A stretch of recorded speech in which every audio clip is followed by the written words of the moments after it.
To our coverage of last month's flooding, the city of Montpelier saw some of the worst damage in the entire state July 10th.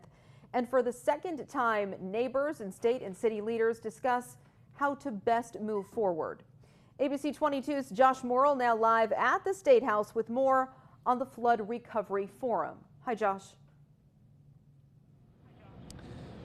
Hey, Lauren. Well, to start off, we'll have some good news here from the capital city, and that's that all 1,700 tons of flood-related debris that has lined the city's streets for weeks now has been picked up in its entirety, which the city announced yesterday.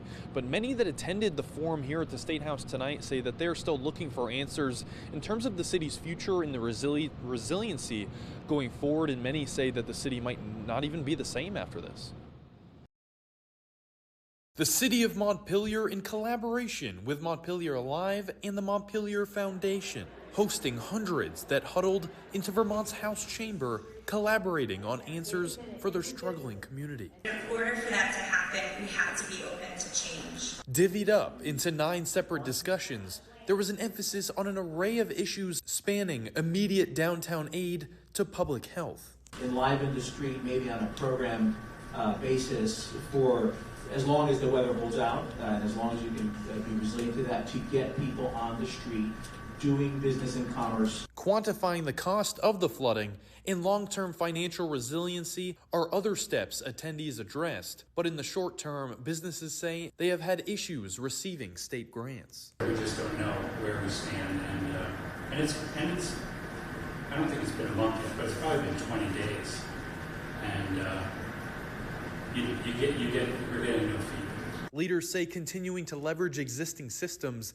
and having better accessibility to information will be crucial moving forward, with new positions possibly being implemented to solve that issue. We have to have a broader definition of what can be an emergency and what emergencies we have to respond to.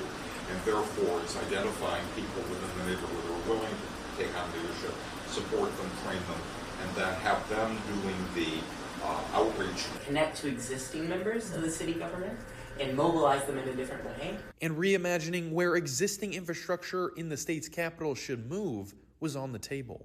I'm for that, taking the high school dam and making that a wetland. But innovative ways to help the city stay proactive for the future was an emphasis that was at the utmost importance for many. Is there a way for the city to get involved in the construction of or the renovation of buildings so that there can be a common above floodplain storage area that all the merchants can use so that they don't have to store things in their basements? I don't know what it would take to, what kinds of massive infusion of money to rebuild the cityscape. And to put some of those ideas into action, business owner Sarah DeFelice had one message. We need to be a full team in this rebuild.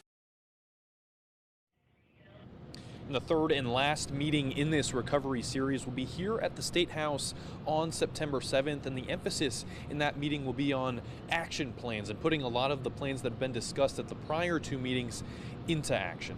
Live in Montpelier tonight, Josh Morrill, ABC 22 News.